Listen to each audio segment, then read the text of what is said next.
2023. Estamos en victoria, amén. ¿Cuántos de ustedes pueden decirlo? Pueden declararlo, amén. Estamos en victoria porque el Señor nos permite llegar hasta este día. Póngase de pie y vamos a dar comienzo a este servicio de alabanza al Señor. Para ello le voy a pedir que abra su Biblia en el Salmo capítulo 34. Salmo capítulo 34, y mientras usted lo encuentra, damos la bienvenida a las personas que nos visitan. Qué bueno que podemos estar en el mejor lugar, que es la casa del Señor, amén.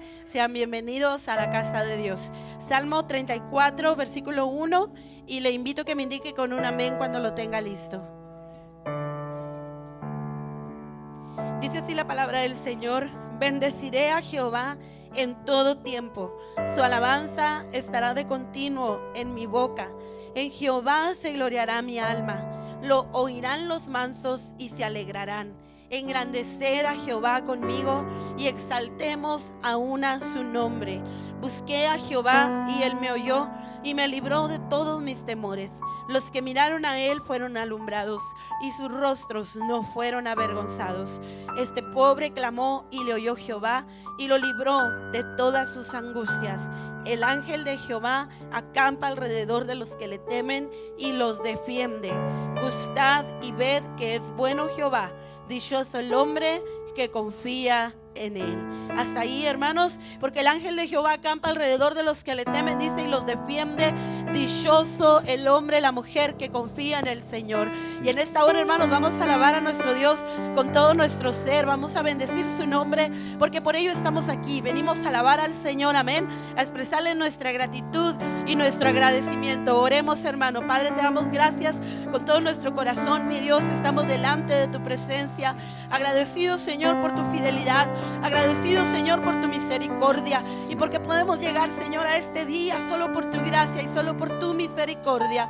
Te damos gracias, Señor, porque tu mano de poder ha estado con nosotros. Ahora queremos, Señor, comenzar este primer día de este año alabando tu nombre, exaltándote, Señor, y dándote a ti toda la gloria y toda la honra. Bendice a cada uno en este lugar, Señor, que tu Espíritu Santo venga, Señor, y descienda sobre nosotros. Bendice desde el más pequeño hasta el más grande. Quita toda enfermedad.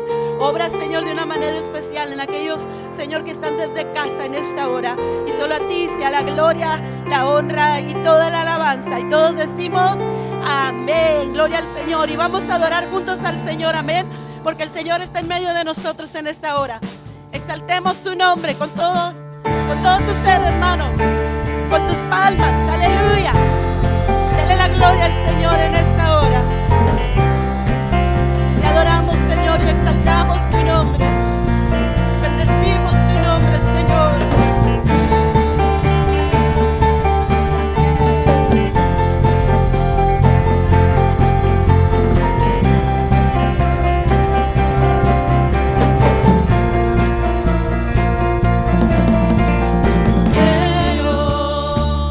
Quiero exaltarte y adorar.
gloria solo al Señor, porque Él lo merece. Amén. Que se llene su casa con su gloria, con su presencia.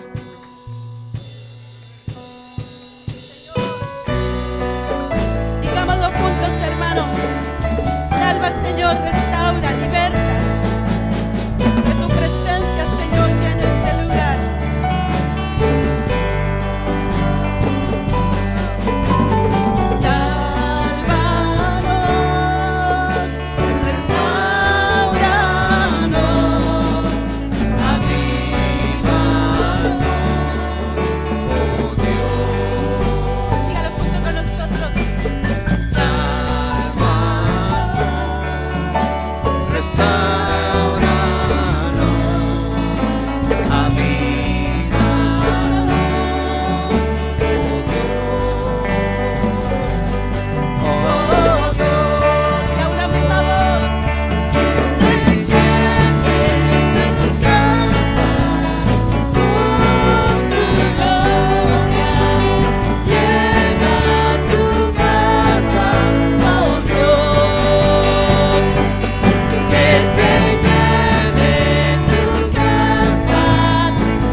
Podemos testificar cada uno de nosotros, amén, que el Señor es fiel en todo tiempo y en todo momento. Nuestro Dios es fiel. Cántelo con nosotros, hermano.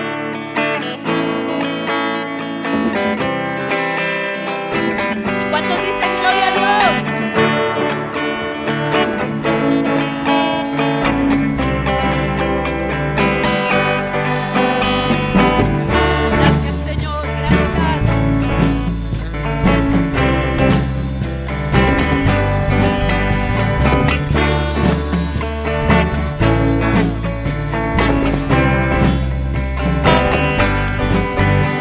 Señor, eres fiel y tu misericordia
adoramos, amén. Cántelo con nosotros, hermano.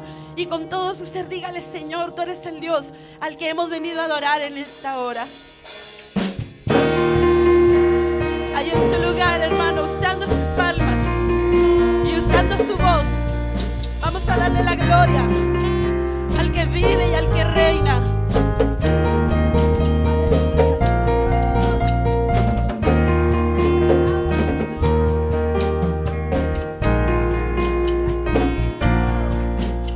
Exáltele, hermano. Si lo sabe, cántelo con nosotros. El Dios que hizo los cielos y la tierra con el poder de su palabra, reina con autoridad. El Dios que aún los vientos le obedecen, una palabra es suficiente para los muertos levantar. Nadie es como Él, oh gran Dios soy. Tú eres el Dios que adoramos, todopoderoso y soberano, grande en misericordia, el poder para salvar. Tú eres el Dios que adoramos, quien derrotó la muerte y el pecado, glorioso Redentor y Rey, te adoramos. ¿Cuántos pueden adorar al Señor en esta hora? Amén. Que ha lavado nuestros pecados.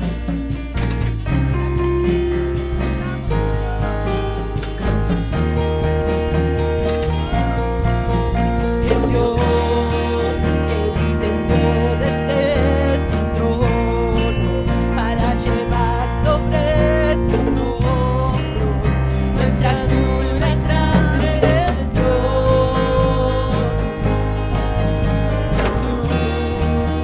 Exaltado por todo.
Mira, hermano, lo que cantamos es una realidad. Dice este canto: el que llevó mis transgresiones, mis culpas, mi pecado. Por ello, hermano, adórele con todo su ser en esta hora. Quién sabe si el día de mañana vamos a estar aquí, amén, no lo sabemos, porque la vida no nos pertenece. Pero ya que estamos hoy aquí, vamos a adorar al Señor, amén. Vamos, hermanos, a orar por las ofrendas y los diezmos. Le invito ahí en su lugar para que en reverencia oremos, le demos gracias al Señor, amén. Y le voy a pedir así a nuestro hermano Víctor Jara que nos dirija en la oración y todos nos unimos con él.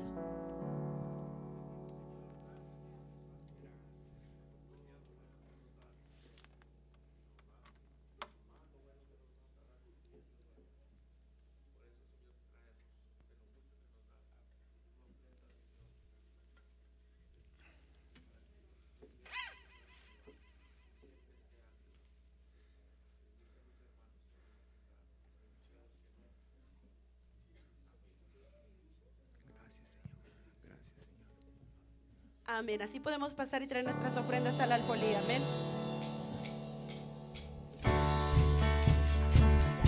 Te exaltamos solo a ti, Señor. Los cielos cuentan tu gloria, Señor, y el firmamento anuncia tus obras. De día y noche es oída tu voz, proclamando tu grandeza. Los cielos cuentan tu gloria, Señor, y el firmamento anuncia tus obras. De día y noche es oída tu voz, proclamando tu grandeza. Y yo proclamaré tu grandeza y tu poder. Anunciaré con mi vida que tú eres el Rey, y como el cielo y las estrellas, portador de tu gloria seré. Y yo proclamaré tu grandeza y tu poder.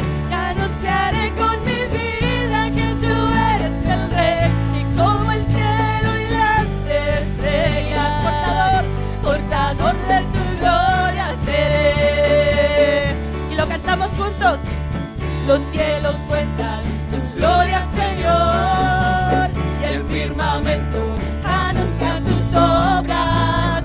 De día y noche es oída tu voz, proclamando tu grandeza. Los cielos cuentan tu gloria, Señor, y el firmamento anuncia tus obras. De día y noche es oída tu voz, proclamando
la gloria del Señor. Que cada día, hermano, nuestra luz, hermano, la luz que el Señor nos ha puesto, hermano, pueda expandirse, pueda ser vista por los demás. Que cada día, hermano, de este año que estamos comenzando, hermano, vamos a proponernos ser portadores de la gloria del Señor. Y así como dice este canto, cuando lo cantamos, hermano, de verdad mi corazón se llena de gozo, porque es una gran verdad. Debemos de brillar, los hijos del Señor debemos de brillar cada día de nuestra vida. Amén. Cada día, hermano, vamos a decirle al Señor que vamos a cantar esa alabanza sin igual. Amén. Esa alabanza, esa adoración, hermano, y esa gratitud que al Señor le agrada. Yo no sé, hermano, durante todo este año qué vino a su vida. Tal vez cosas buenas, tal vez cosas malas, pero sí podemos decir una cosa: Ebenezer, hasta aquí nos ha ayudado Jehová. Vamos a cantar este canto, hermano. Yo le invito para que allí en su lugar cierre sus ojos, levante sus manos y dele la gloria al Señor con nosotros.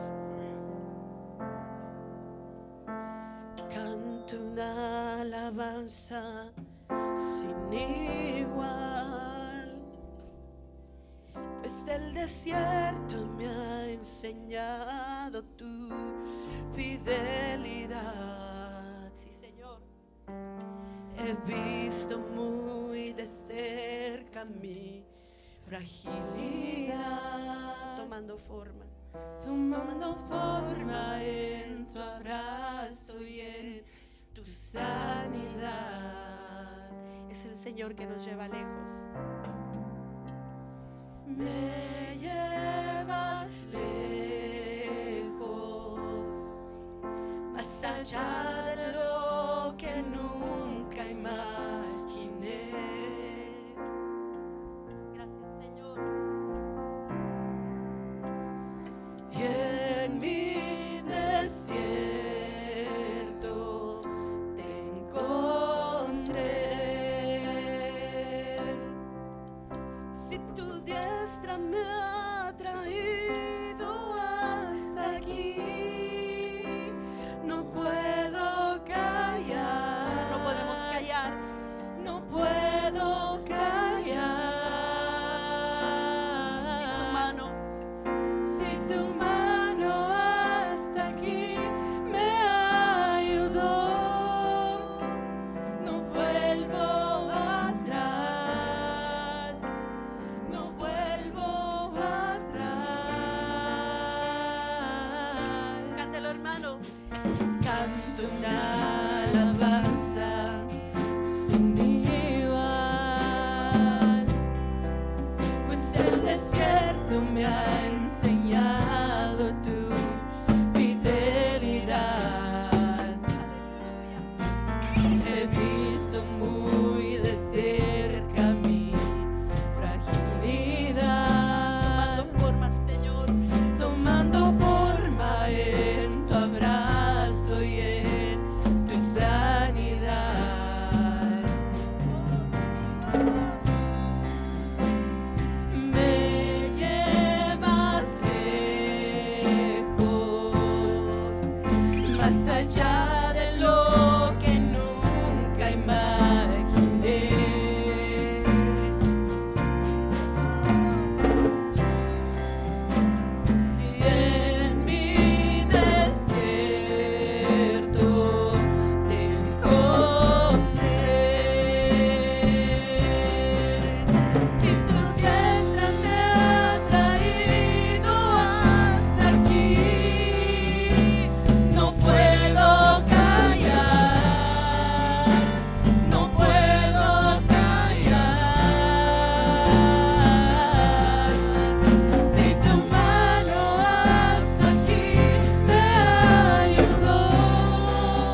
¿Cuántos lo han decidido? Seguir a Cristo. Fuertemente, hermano, dígalo. He decidido seguir a mi Señor y mi Salvador. No volveremos atrás, Señor. No nos detendremos. He decidido seguir a Cristo.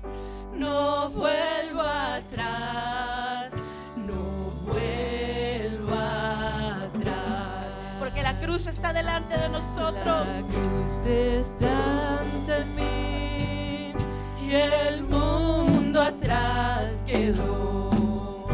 La cruz está ante mí y el mundo atrás quedó. La cruz está ante mí y el mundo atrás quedó. No vuelvo atrás, no vuelvo atrás. Si tu diestra me ha traído hasta aquí, no puedo callar, no puedo callar.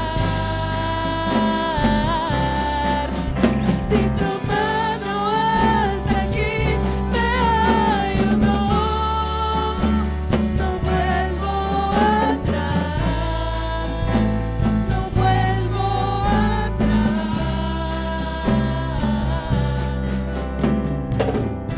Y no volveremos atrás, Señor Jesús. Si es tu diestra la que nos ha traído hasta este lugar, no volveremos atrás, Señor. 365 días del 2022. Que tu mano nos sostuvo, que tu mano poderosa, Señor, nos ayudó. ¿Cómo hemos de volver atrás? ¿Cómo no hemos de agradecerte en esta hora y exaltarte si tú tienes cuidado de nosotros? Y este año que comienza, hermano, no tenga temor, porque el Señor es nuestro pastor. ¿Qué nos depara? No lo sabemos, pero si el Señor es su pastor, seguramente, hermano, hallará delicados pastos.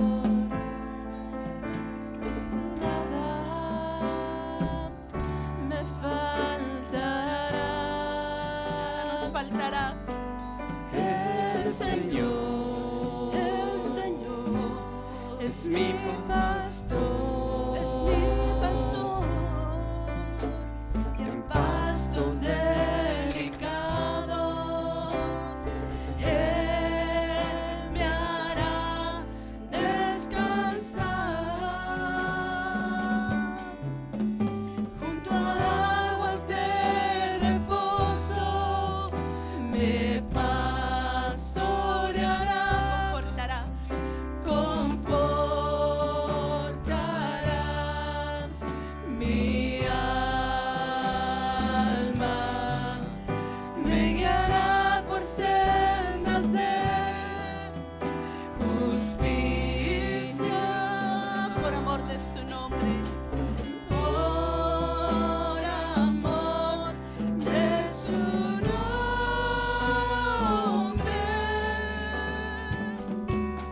Y el Señor es mi pastor, nada nos faltará. Aleluya, Él nos lleva de su mano.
Aunque contra ti se levante guerra, aunque contra ti se levante la tempestad, dice el Señor, yo estoy contigo para ayudarte, para levantarte, para fortalecerte. Es mi pastor, es mi pastor, nada me faltará, nada me faltará, nada me faltará, oh, nada me faltará.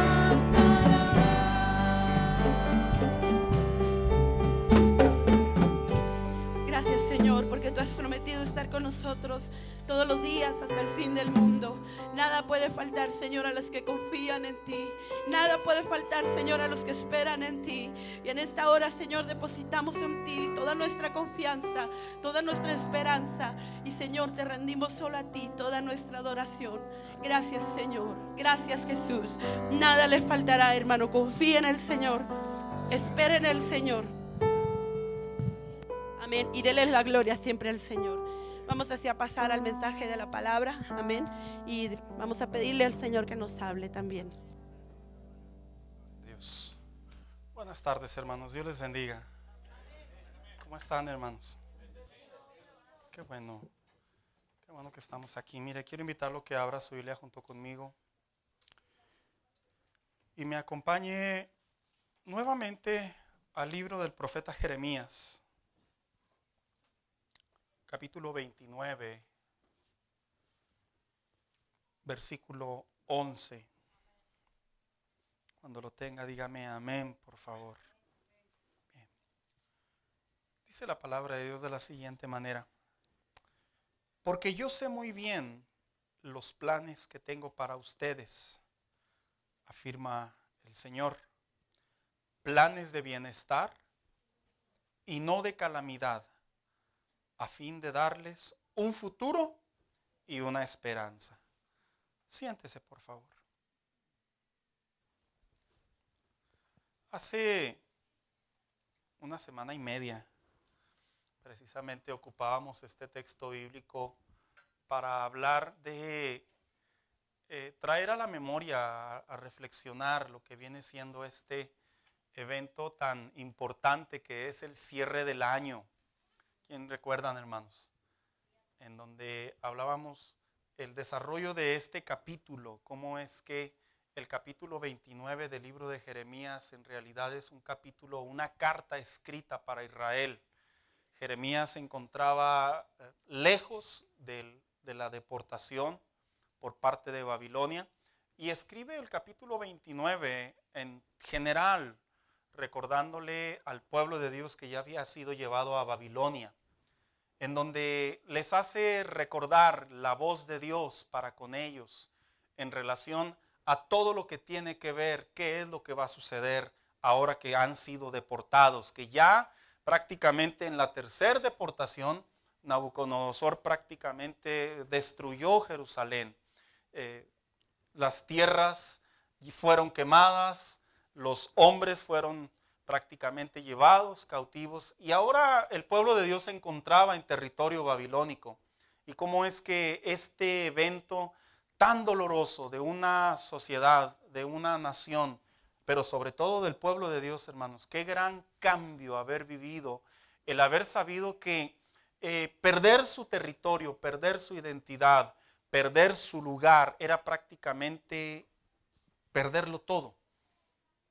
Llegar a Babilonia eran cambios culturales, cambios de lengua, eran cambios de propiedades. Ahora ya no serían dueños de su propia tierra, sino que probablemente estarían bajo la sujeción y los impuestos de Babilonia. ¿Y cómo es que Jeremías escribe el capítulo 29? Y yo mencionaba en ese momento que el pueblo de Dios se encontraba básicamente en una frase muy común que sucede cada año, cada inicio del año, y es la palabra incertidumbre. La palabra incertidumbre, de hecho yo conozco personas que generalmente viven en la incertidumbre, hermanos. ¿Cómo estás? Pues no sé. ¿Cómo estuvo tu semana? Ahí va. Listo para el inicio de la semana. Pues a ver qué pasa. Y los veo generalmente, hermano, y me llama la atención cómo es que se crea en el pensamiento del hombre esa incertidumbre de la vida diaria. Viene un evento, un familiar en el hospital y entra la incertidumbre. Se fija cómo nuestra mente, cuando alguien cae al hospital, ¿qué es lo primero que se nos viene a la mente, hermanos? Pues que se va a petatear. No, ¿cuál que se puede? Que se va. De hecho, a mí me hablan y me dicen, está en el hospital y está muy enfermo. Y hago planes y voy al hospital y lo veo ahí sentado en la cama comiendo. Yo digo, no, pues no que se estaba muriendo el hermano, ¿verdad? No, lo que pasa es que la incertidumbre generalmente es una palabra que maneja mucho nuestras emociones y nos altera, nos hace ver las cosas de otra manera. Cada vez que viene un cierre de año, detrás de toda esa, vamos a llamarlo alegría, de todos esos eventos, de todas esas inversiones, de todo eso que vemos en la tele, que cae confeti, que se salen los globos, y todo eso nosotros con el paso de los años adquirimos una madurez muy real.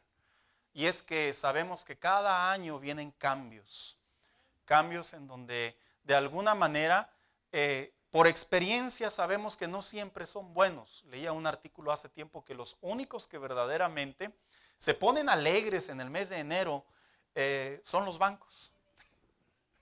Porque todos tenemos que pagar. Y que en enero la sociedad generalmente se pone tensa. ¿Por qué? Porque sabemos que probablemente enero son los meses elegibles para los aumentos y no de salario necesariamente. Son los aumentos elegibles para los impuestos, para los biles, para los gastos, la comida, la familia, la ropa, el calzado. Y cuando viene la transición entre diciembre y enero, los niños están bien contentos, ¿verdad, hermanos? Ellos no tienen idea de lo que está pasando en el mundo. Pero nosotros por dentro, ¿por qué no decirlo? Uno que otro de noche se pone a hacer cuentas. Uno que otro de noche se pone a pensar, ¿este año podré seguir pagando mi casa? Y no es que sea falta de fe, es que naturalmente nuestra mente nos lleva a la incertidumbre. Y el pueblo de Dios se encontraba en esa encrucijada. Y esa ocasión, ese sermón anterior, yo hablaba de cómo es que hay dos palabras que generalmente surgen en la vida del cristiano y en la vida de cualquier persona cuando se trata de ver un cambio en su vida. Y primeramente hablábamos de esa palabra llamada no, ¿verdad? Cómo es que generalmente cuando viene un cambio de año se presenta un pensamiento generalmente con una connotación negativa, en donde decimos, un año más. Y otros dirían por ahí, ¿verdad? Un año menos. Pero nosotros decimos, pero una oportunidad más. Muchos dirían, un año menos. Ya estoy envejeciendo, ya voy a morir. Ya está envejeciendo, se puede morir. La realidad es que la palabra no, hablábamos de los peligros que tiene la palabra no en la vida del creyente particularmente.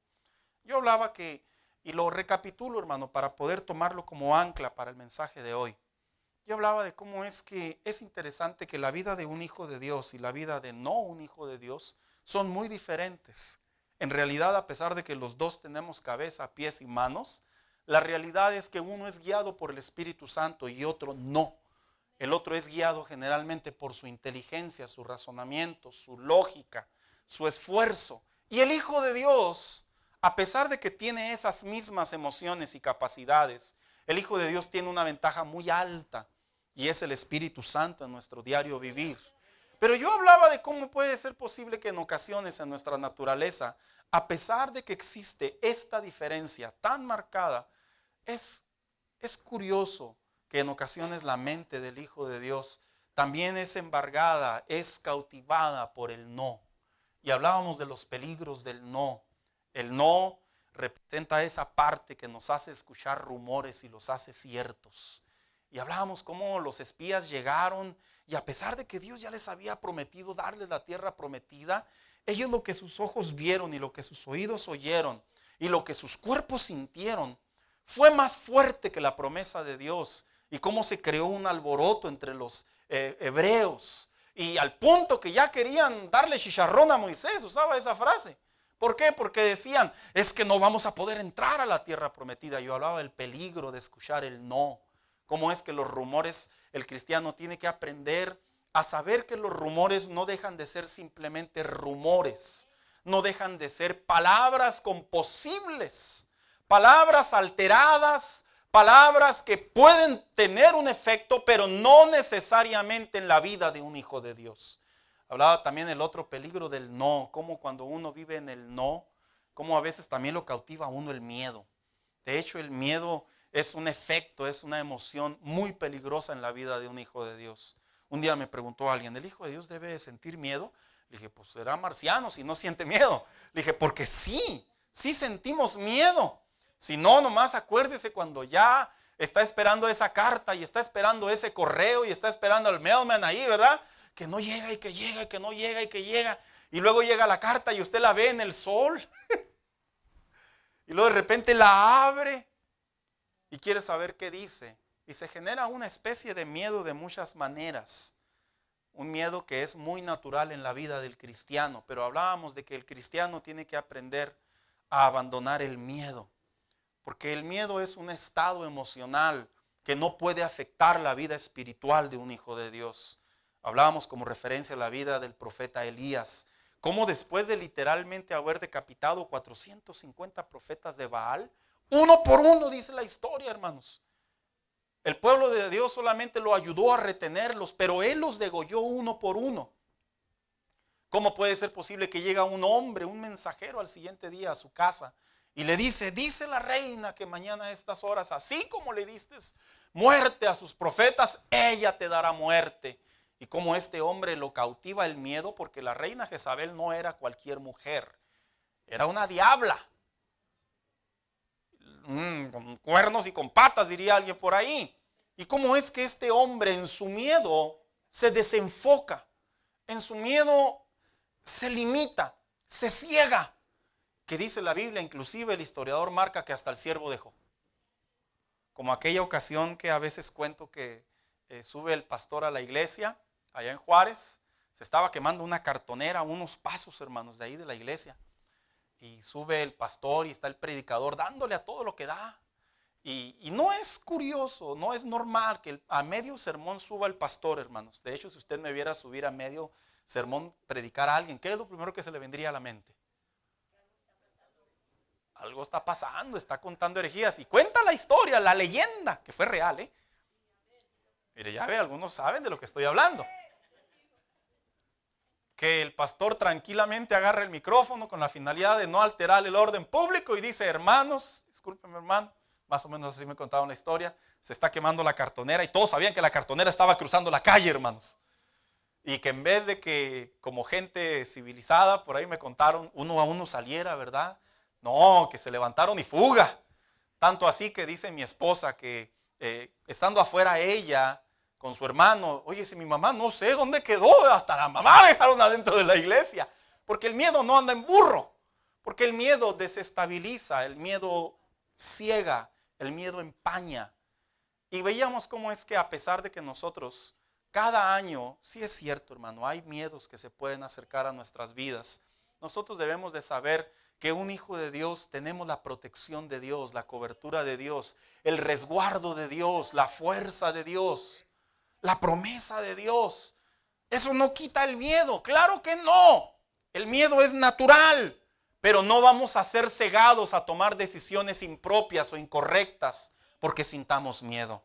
Y hablábamos también cómo es que no solo albergó el miedo la vida de este hombre, sino también como referencia el último suceso. Bueno, más bien dicho, me quedaba con dos, no voy a entrar en el tercero.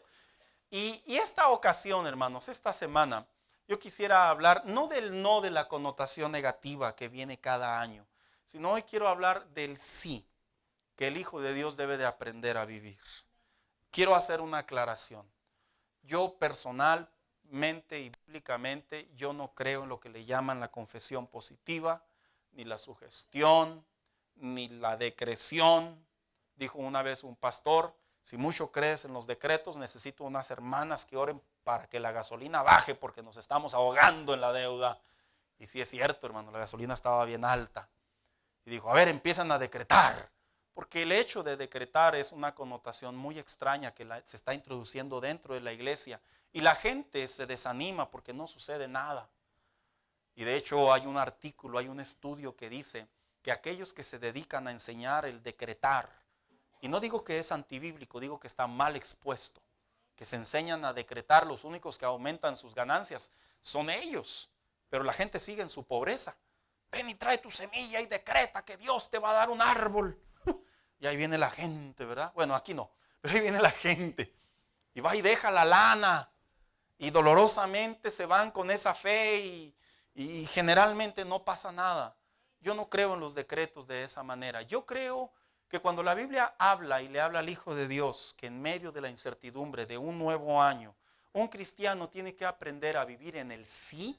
Yo hablo lo que el apóstol Pablo y muchas partes del Nuevo Testamento, pero particularmente en la carta a los Corintios, el apóstol Pablo le habló a la iglesia y les dijo prácticamente que en Dios, dice, porque todas las promesas de Dios son en el sí y en el amén.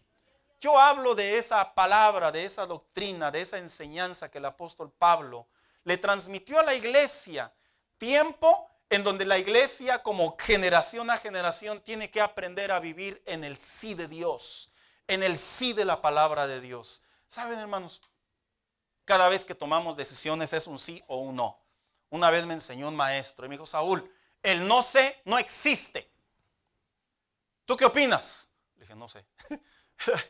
Le dice, el no sé no existe. El único que existe es el sí o el no. El no sé es una manera negativa o cobarde de aceptar que no puedes. Le dije, qué interesante, era un maestro que tuve en la preparatoria.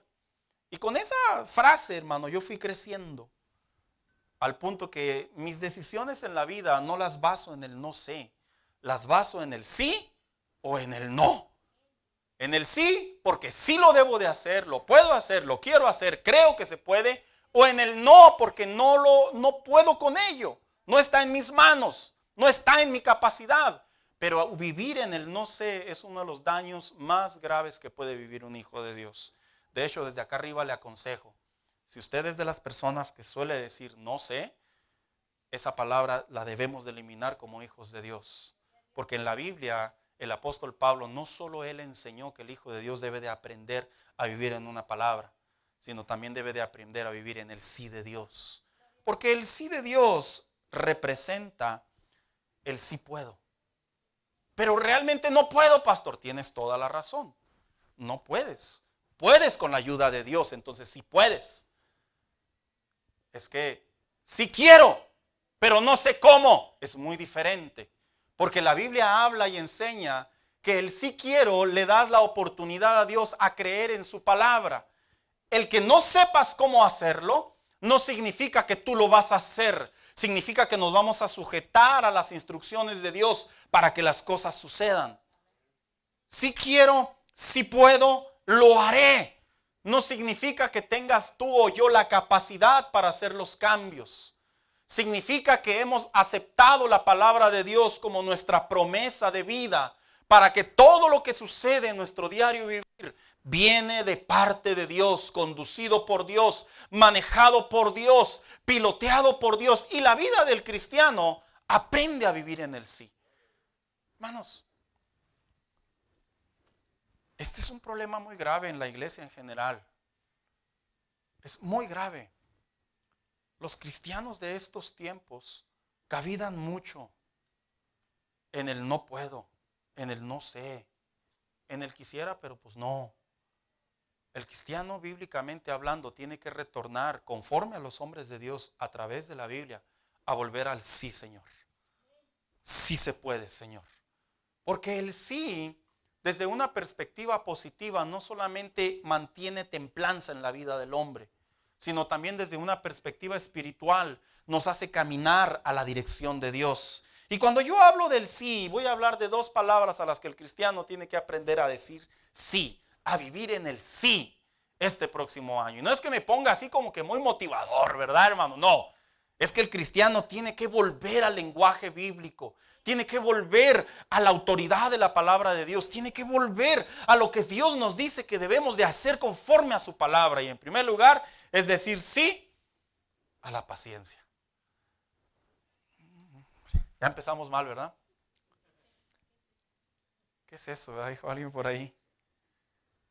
¿Sabe? La paciencia es una ciencia, es un elemento muy interesante en la vida del hombre, porque conforme pasa la vida en la vida del hombre, sentimos que el tiempo se comprime, sentimos que las oportunidades se van, sentimos que si no lo tomamos o si no actuamos, lo vemos perdido.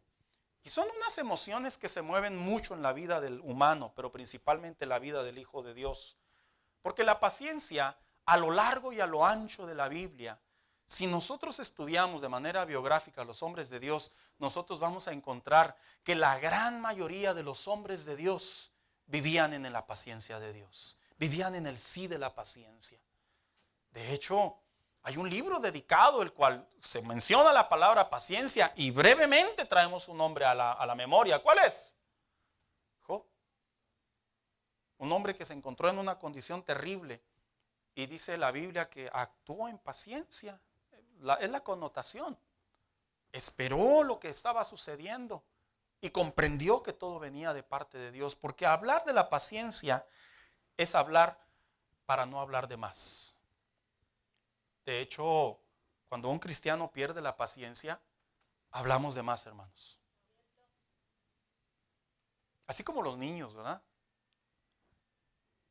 Le pregunto al papá, ¿por qué no vino a la iglesia, hermano? Es que tuve una actividad, pastor. Y luego me acercó al niño, ¿por qué no viniste a la iglesia, hijo? No, pues que mi papá tenía una actividad, se puso a ver el partido. Es un ejemplo, ¿verdad? No que estoy diciendo la verdad. Y como el partido no se acababa, pues el papá estaba ahí, ¿verdad? Y al último se desanimó porque perdió el equipo y dijo que para qué iba a la iglesia si su equipo era un perdedor. Estoy formulando una anécdota. Porque los niños suelen hablar de más. Generalmente la paciencia nos enseña, cuando no está en nosotros, nos enseña a hablar de más, nos evidencia a hablar de más. Y si algo en la Biblia Dios observa mucho la vida de los hijos de Dios, es que no hablemos de más. De hecho, la Biblia habla en el Nuevo Testamento que nosotros debemos de ser cautelosos de no hablar palabras ociosas.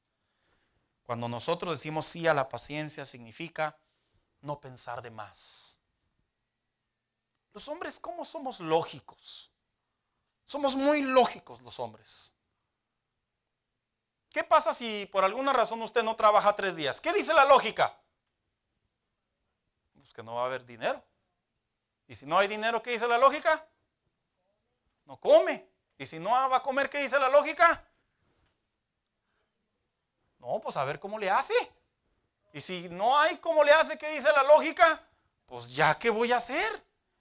Pero cuando la mujer ve que el hombre no trabaja 3 días, ¿cómo lo toma la mujer? Mire, le voy a decir cómo actúa la mujer generalmente. Generalmente, no todas, ¿verdad? Generalmente. Pues no hay trabajo, ni modo, vamos a ver cómo le hacemos. ¿Amén, hermanas? ¿Amén o no amén? O ustedes de las que te me vas de aquí, no te quiero, es de esas. Generalmente la mujer y el hombre pensamos muy diferente. Y esta parte del decirle sí a la paciencia principalmente va dedicado a nosotros los hombres, a no pensar de más. De hecho, está comprobado científicamente que mueren más hombres y médicamente mueren más hombres de ataques al corazón, de crisis nerviosas, de problemas neuróticos, problemas cardíacos que mujeres. ¿Sabe por qué?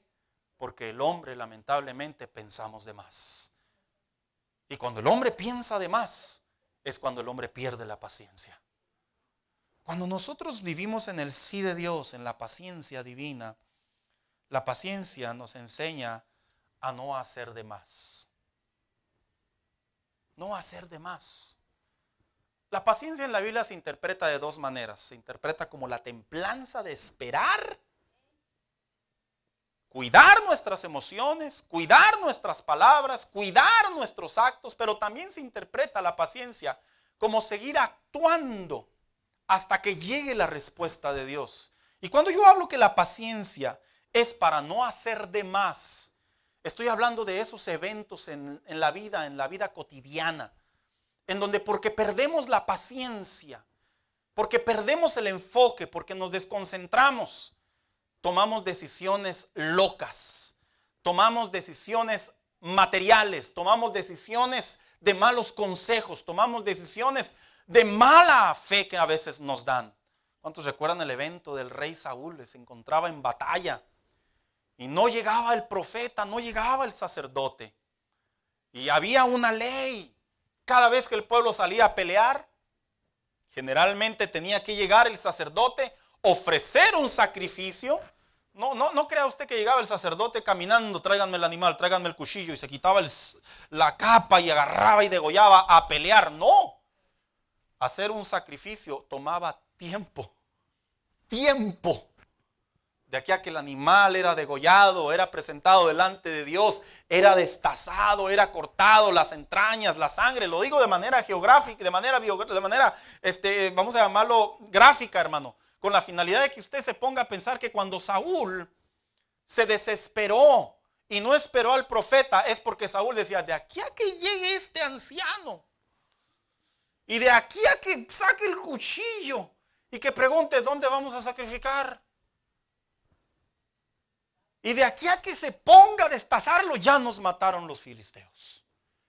Y dice la Biblia que este hombre va, hace el sacrificio, y por haber hecho algo que no le correspondía a él, sino al hombre de Dios, al sacerdote, le llegó un gran juicio.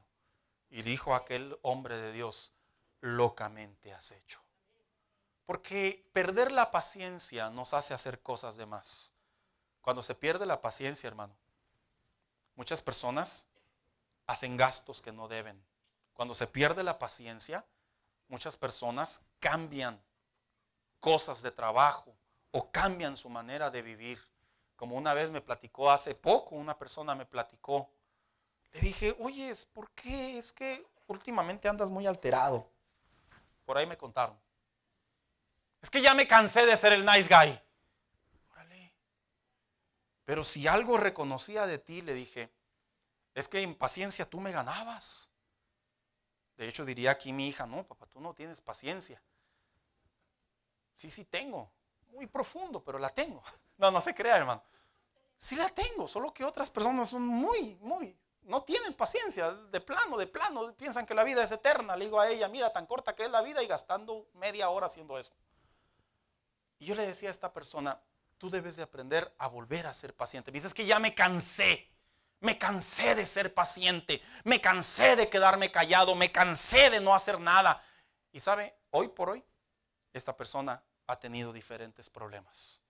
Porque cuando se pierde la paciencia, le estoy hablando de un hijo de Dios, cuando se pierde la paciencia, cuando dejamos de decirle sí a la paciencia, vienen cosas muy dolorosas al diario vivir de un cristiano. Y hablar del sí, a decirle sí a la paciencia, debemos de recordar que decirle sí a la paciencia trae beneficios, trae bendiciones, trae gratificaciones. Se abren puertas, se cierran puertas. Caminamos en el deseo de Dios, en la voluntad de Dios, en la bondad de Dios. Mire, hermano mío, dijo una vez un joven, me dijo: año nuevo, novia nueva. Y otro más adelante, otro loco me dijo: año nuevo, iglesia nueva. Y luego de repente la gente dice: año nuevo, trabajo nuevo. Pero no siempre es así. Oiga, no falta el raro que diga, ¿verdad? Año nuevo, esposa nueva, ¿verdad? No falta el raro que dijera eso.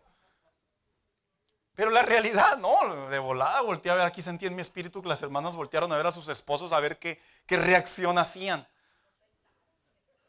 Si pudieran leernos la mente, bendito sea Dios que no pueden, solo intuición y sexto sentido y el ojo en la espalda, en la nuca, en la cabeza. Porque generalmente cuando nosotros perdemos la paciencia, vuelvo a repetir, no es nada bueno. Hermanos, el Hijo de Dios debe de aprender a vivir en el sí de la paciencia de Dios. Porque cuando Dios está haciendo algo, generalmente, no es que Dios le tome tiempo en el contexto de que está haciéndolo porque no puede terminarlo, sino es en el contexto que la paciencia siempre trae el beneficio y es para nosotros. La paciencia tiene como objetivo pulirnos a nosotros. La paciencia tiene como objetivo a nosotros cambiarnos nuestra mentalidad.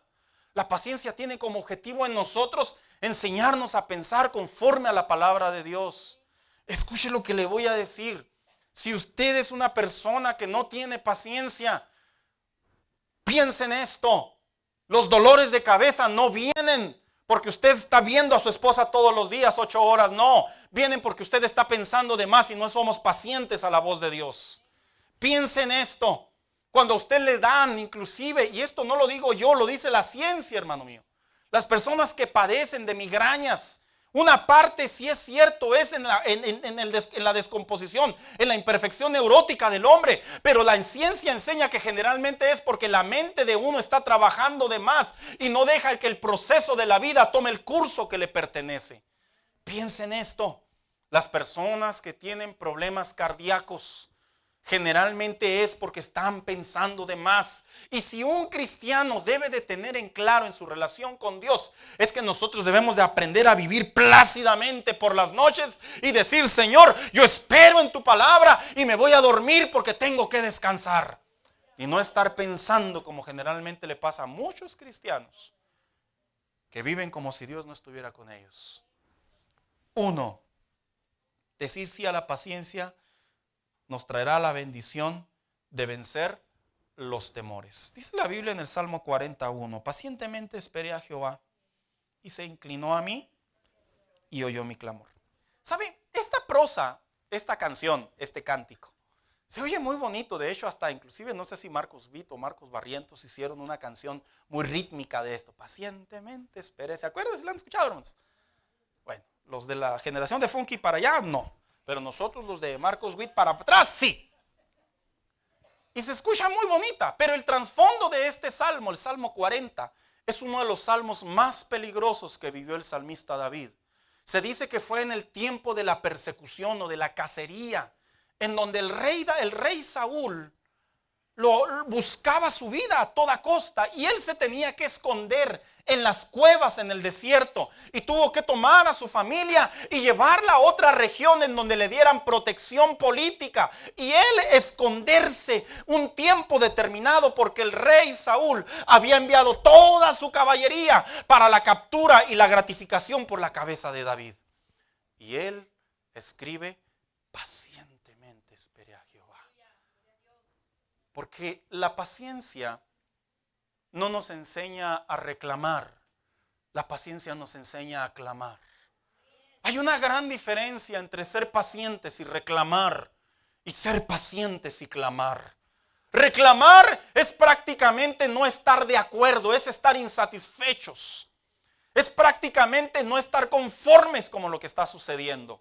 Y clamar tiene que ver con levantar la intensidad, pero no para que Dios nos escuche más fuerte, sino para que nosotros mismos nos escuchemos y aprendamos a esperar en Dios, que se tienen que ir los temores que no pueden cautivar la vida de un hijo de Dios. Mira, hermano mío, cada año se nos viene a la mente: estoy envejeciendo. Cada año se nos viene a la mente: iré a tener el mismo trabajo. Cada año se nos viene a la mente: ahora la migra este año sí me agarrará. Cada año se nos viene a la mente un montón de tonterías que en el corazón de un hijo de Dios debemos de aprender a pensar. Él es el que tiene toda mi vida en sus manos, y aunque me encuentre en momentos de peligro, de dificultad y de adversidad, debo de aprender a ser paciente. Nada de lo que está sucediendo en mi vida, Dios está ausente de ellos. Esperaré y seguiré clamando por su voluntad y por su protección. Cuando el cristiano aprende a clamar en vez de reclamar, se van los temores. Los temores no son buenos amigos. Los temores no son buenos y buenas influencias. Ayer veía un reportaje de un canal digital que fue a Culiacán, Sinaloa, a entrevistar a ciertos narcotraficantes. Y esta imagen de un joven, andaba en los 30, sentado, y lo estaban entrevistando unos americanos con un traductor. Y le decían: ¿y no tienes miedo? decía, sí, todos los días. Y decía el narco, decía, pero todos los días tengo que salir a darle. Yo decía dentro de mí, la mentalidad de alguien que no tiene a Cristo, que tiene enemigos por todos lados y todavía tiene confianza que va a vivir. Cuanto más el Hijo de Dios debe de aprender a abandonar el temor y saber que el Espíritu de Dios va guiando nuestros pensamientos, que la palabra de Dios nos va dirigiendo a la voluntad de Dios, que puede venir Satanás, hermano mío, que puede venir el enemigo, que puede venir todo lo que el enemigo pueda producir sobre nosotros, y habrá ángeles, estará la mano de Dios, estarán las promesas de Dios. Quítate los temores, sé libre, sé feliz, sé paciente. A su tiempo Dios obrará. Pero no pierdas los cabales. Decirle sí a la paciencia de Dios nos ayudará a soportarlo todo. ¿Sabe?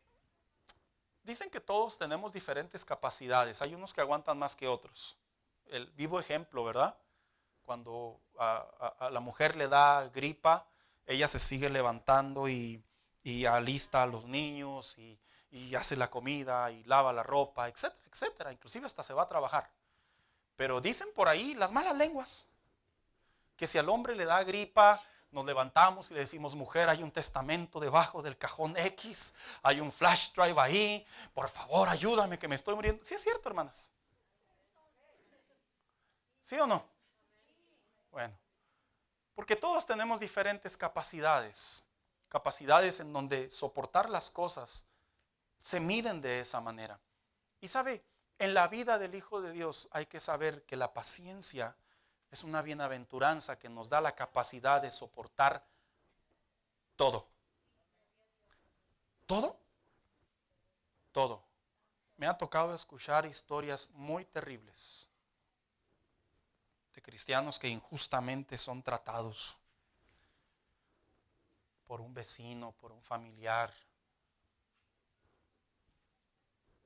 por iglesias inclusive.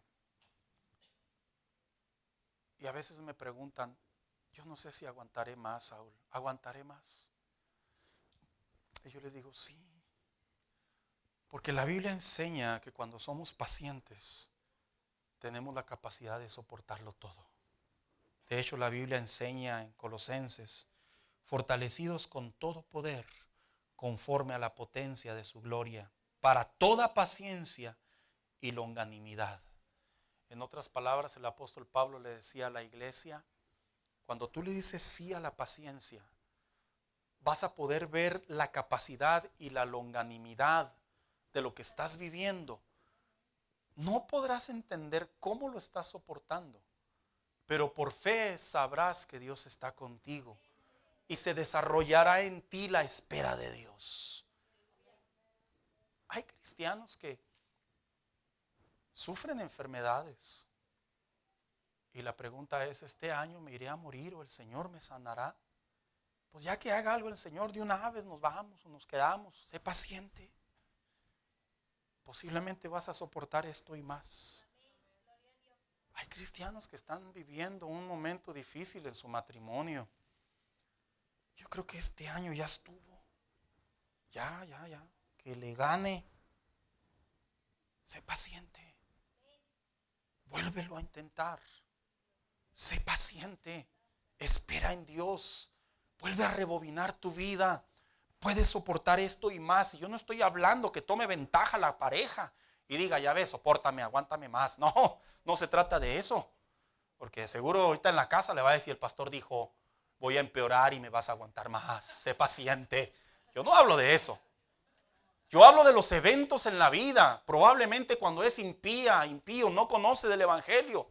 Y a los que también conocen, ¿verdad? Que actúan en necedad. Yo hablo de esa parte de la vida del cristiano en donde tenemos que aprender a soportar más. A veces decimos, yo no sé si este año voy a continuar sirviendo a Dios. Yo no sé si este año voy a continuar haciendo lo que hago. Escúchame bien, ser paciente significa aprender a soportarlo todo.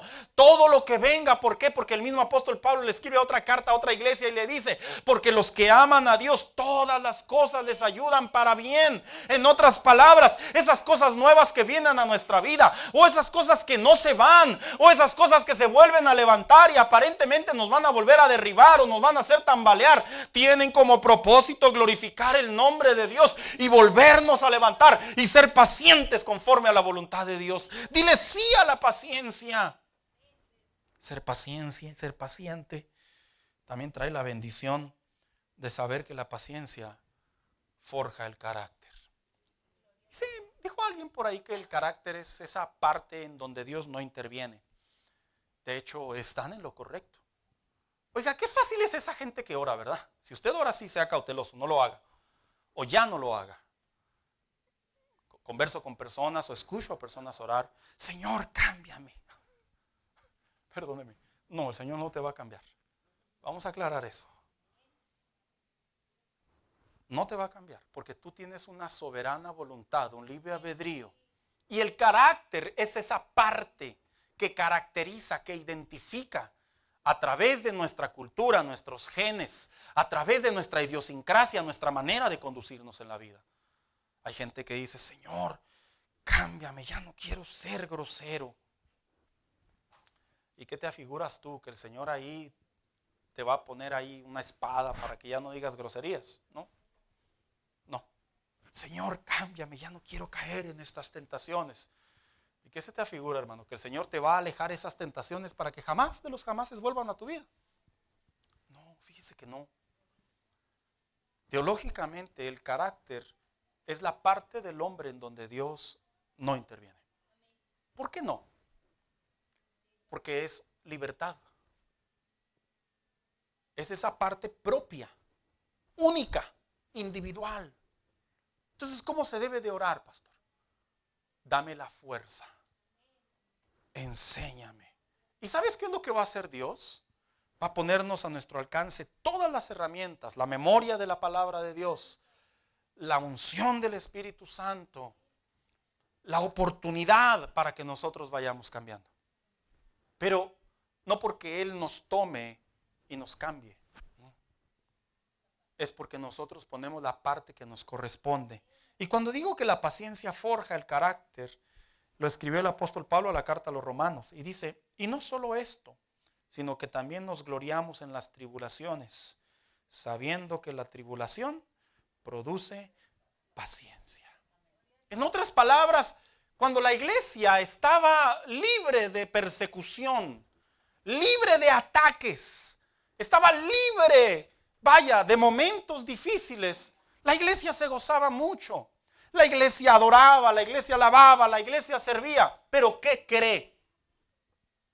Llegó la persecución sobre la iglesia inicial históricamente. Roma ahí fue y al ver que los cristianos estaban incrementando, lo consideraron una amenaza religiosa y posteriormente política, porque la política y la religión en tiempos antiguos estuvo muy atada y hoy en día también se ve todavía. Estuvo muy atada y resolvió Roma lo siguiente, traer persecución. Inclusive los mismos judíos ortodoxos trajeron persecución sobre la iglesia. Y ahora la iglesia tenía que forjar un carácter. ¿Cuál carácter? El carácter de saber que en la vida en Dios vas a pasar por pruebas, de saber que en la vida en Dios vas a pasar por tribulaciones, de saber que en la vida en Dios van a venir persecuciones, pero todo eso va a forjar la vida del Hijo de Dios de tal manera que ahora vamos a pensar diferente, vamos a pensar en madurez, vamos a cambiar nuestra manera de niñez espiritual, de infantería espiritual, a una madurez espiritual, adultez espiritual, que ahora ya las cosas no nos van a pegar como antes. Mira, hay cristianos que pierden el trabajo y se desaniman. Es lógico, es natural. Claro, nadie se alegra, estás despedido. Ay, gracias, jefe, gracias. No, es lógico. Bueno, uno que otro sí le agradece cuando los corren. Pero es lógico. Es totalmente lógico. Pero cuando vienes a Cristo, te das cuenta que estos eventos forjan tu carácter. te enseñan a pensar que Dios tiene el control de todo. Te enseñan a pensar que Dios no se ha olvidado de ti. Te enseñan a pensar que nada de lo que está sucediendo está fuera de la voluntad de Dios. Es natural que nos quebremos, pero cuando se forja el carácter del Hijo de Dios, el Hijo de Dios deja que la palabra de Dios, deja que el Espíritu Santo, que el Hijo de Dios ya no llore más. Mira, cuando una persona está en la niñez espiritual, tienen muchas dolencias, así como tienen muchas ventajas, tienen muchas dolencias. Pero cuando el cristiano va madurando, sabemos que va a venir una crisis a este país. Se ha rumorado por cerca de 3 años antes de la pandemia. Y de hecho, inclusive dicen que en la parte de arriba, en el norte de Estados Unidos, ya se ve la crisis. Y sí es cierto. Están emigrando las personas a los estados y principalmente a Texas, porque es de los estados con mayor oportunidad para comprar casa, para tener trabajo. Y ellos que pagan miles de dólares en renta, como Nueva York, por ejemplo, empiezan a mudarse. ¿Sí lo ha visto, hermano? Lea las noticias.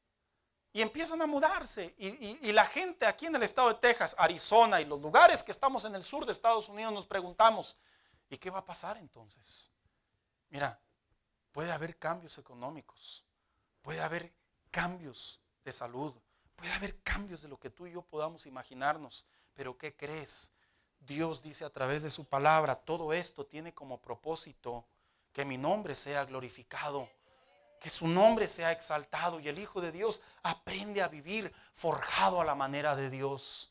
¿Cómo tú crees que Dios siempre nos quiere tener ahí en la niñez espiritual?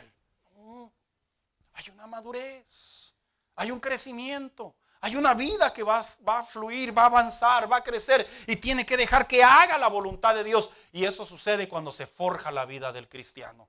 Lejos de ver las tragedias, lejos de ver la incertidumbre, lejos de ver lo que está por venirse inclusive, tomémoslo como una oportunidad para forjarnos, para decir, bueno, si esta es la manera en la que Dios me va a enseñar, a través de las pruebas, a través de las tribulaciones, tener paciencia, que venga a mi vida entonces. Oiga, es difícil orar así, ¿verdad? Porque una vez dijo un hermano, no ores así, hermano, porque el Señor se va a ir con la cuchara grande. Hay cristianos que le dicen al Señor, ayúdame, Señor, que no venga ninguna prueba a mi vida. No, pues está difícil. Pero cuando el cristiano le dice al Señor, quiero crecer, cuando se forja el carácter, no solo crece la paciencia, crece en otras áreas espiritualmente hablando tan necesarias en nuestro diario vivir. Y por último, decir sí a la iniciativa. ¿Sabe qué? El mexicano, hermano, en promedio no somos dados a la iniciativa. El mexicano en promedio se dice que culturalmente hablando, dicen los historiadores, que debido a que venimos a una generación de siglos, de una mente de cautiverio, desde los tiempos de los españoles, que llegaron al sur de México y impusieron su religión, impusieron su lengua y comenzaron y los cautivaron. Hermanos, históricamente hablando, es un paréntesis. ¿Usted sabía que a México todos llegaban a conquistarlo? ¿Sí lo sabía? No, es en serio. Mire, los franceses quisieron venir a invadirnos y a conquistarnos. Los españoles sí lo lograron. Los alemanes, hasta los asiáticos vinieron a invadir México. Y muchos de ellos se quedaron aquí. Por eso es que usted ve en el centro de México y en el sur de México tanto mexicano que parece chinito. Por eso es que usted ve en México tanto mexicano que parece François Memé Guigui, ¿verdad? Por eso es que usted ve tanto mexicano que parece alemán, güeros, y dicen, soy mexicano, no, tú pasas por American. Por eso, porque vinieron un montón de países a invadir a los mexicanos. Y dicen que México es de los países que culturalmente hablando, generacionalmente hablando, fuimos tan dados a la guerra y a la conquista que perdimos la iniciativa. La iniciativa representa esa parte de dar el primer paso, la parte más difícil. La iniciativa representa esa parte tan importante de saber que sí se pueden hacer las cosas. La iniciativa es esa parte tan importante que demuestra que sí podemos hacer cambios. De hecho, Hay una historia por ahí en el Génesis, en el Éxodo. ¿Cuántos recuerdan cuando Moisés, el Señor le habla y le dice a Moisés: preparen la Pascua porque esta noche será el Éxodo, la salida? Y tomaron el animalito y la sangre la pusieron en los dinteles. ¿Sí recuerdan ese escenario? Bueno, parte de ese escenario que casi no se predica es que Jehová les dijo también por medio de Moisés: y vayan con los egipcios y pídanles sus cosas, sus riquezas, su oro. ¿Quiénes creen que deberían de ir, hermanos? ¿Los hombres o las mujeres? Los hombres.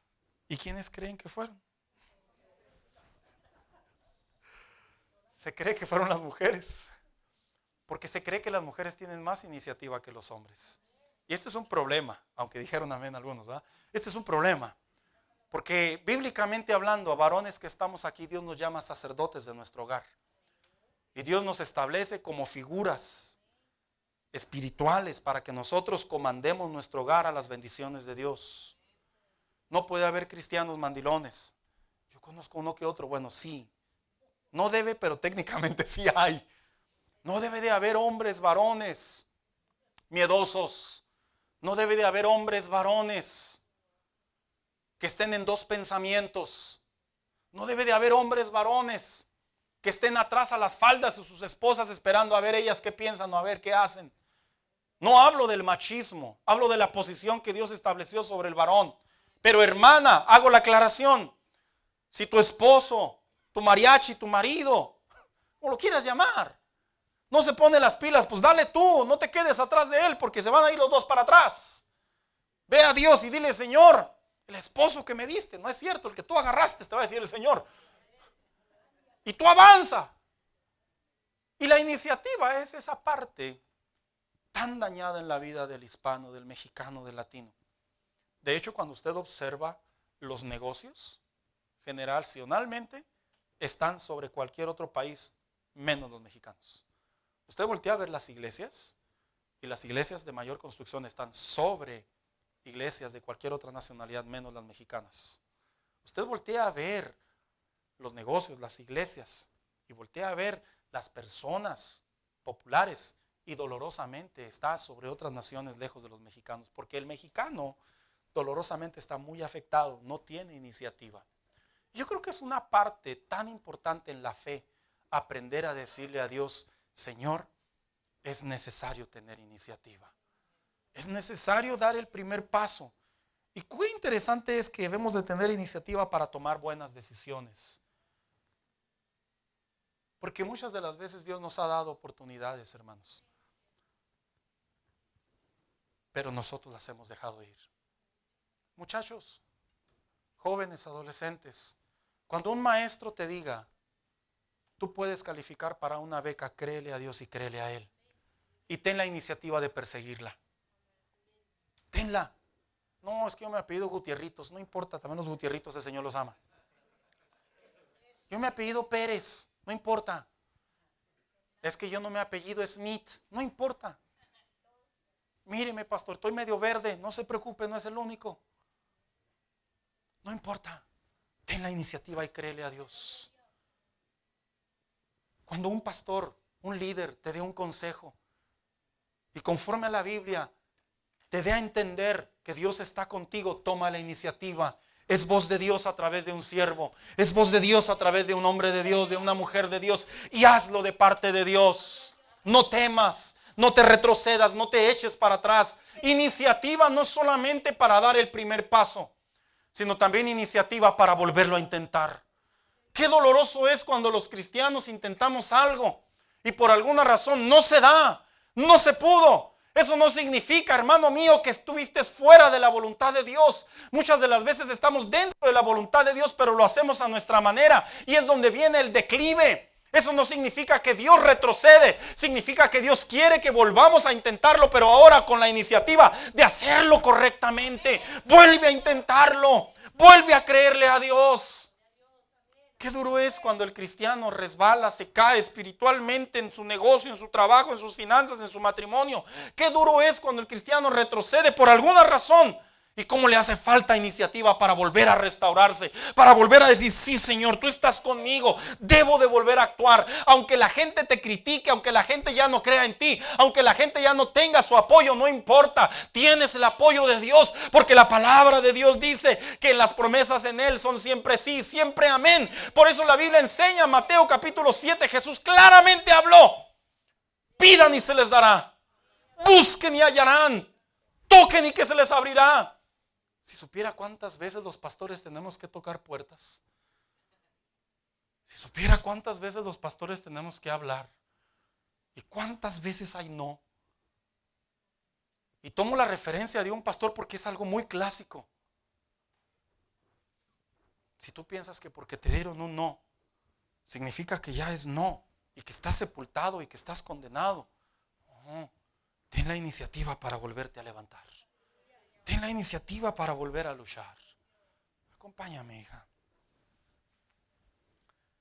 La iniciativa para salir de la zona de confort.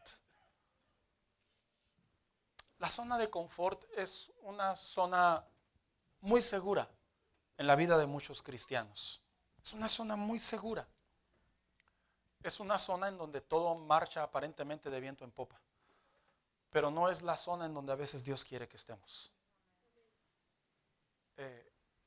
Qué padre fuera para los muchachos, ¿verdad? Que no pasaras a un grado más difícil, sino que pasaras a un grado pero el mismo al que estuviste el año pasado.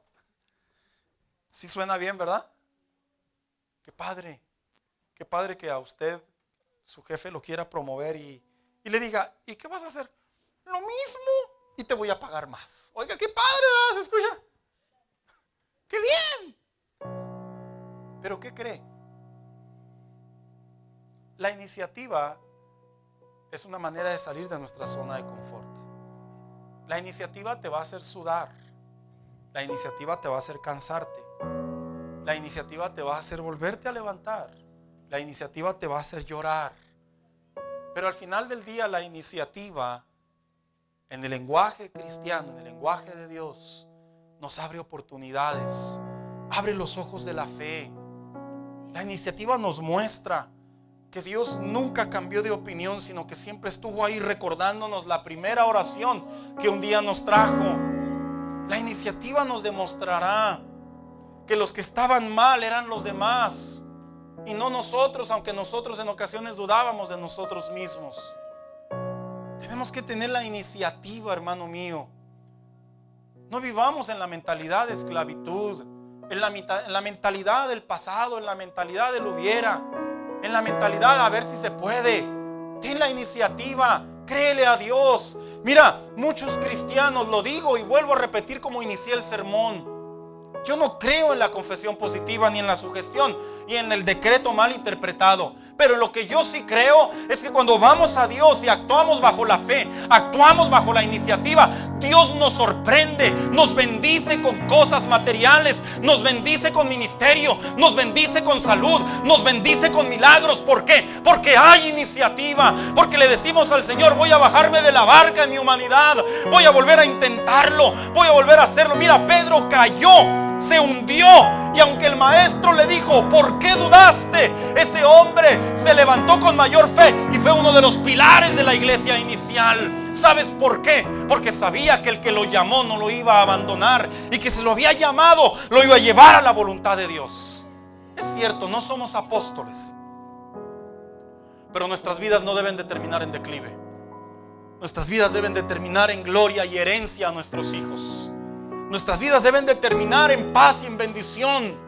Nuestras vidas deben de avanzar en su vejez sabiendo que estamos caminando en la voluntad de Dios. Y la voluntad de Dios es que cada día vayamos de gloria en gloria, de triunfo en triunfo, a la meta que Él puso para con nosotros. Esa es la voluntad de Dios. Es cierto, va a haber arrugas, es cierto, van a salir canas, es cierto, vamos a tener menos fuerzas, pero ¿qué crees? Vamos a estar rejuvenecidos espiritualmente para bendecir a otros, para inspirar a otros y para que otros vean que es verdad, que en Dios las promesas son sí. Pero eso inicia en una iniciativa. Eso inicia en una iniciativa. Inicia en tu corazón. Tú no necesitas dinero, tú necesitas iniciativa. No necesitas que venga un ángel y te hable. Tú necesitas iniciativa. No necesitas inclusive volver a escuchar la voz de Dios. Ya te lo dijo una vez y con una vez basta. Necesitamos iniciativa. Porque cuando hay iniciativa no hay pretextos. Cuando hay iniciativa no hay justificaciones. Lo único que hay es hambre de encontrar lo que Dios tiene para nuestras vidas. Es lo único que hay. Y mira cómo le hace falta que el Hijo de Dios tenga hambre. Tenga hambre de decir: voy a salir de mi condición. Si puedo salir, Dios está de mi lado. Si puedo crecer, Dios está de mi lado. Si puedo ser bendecido, Dios está de mi lado. Si puedo servir a Dios, claro que se puede. Iniciativa. Póngase de pie en esta tarde. Dice la Biblia.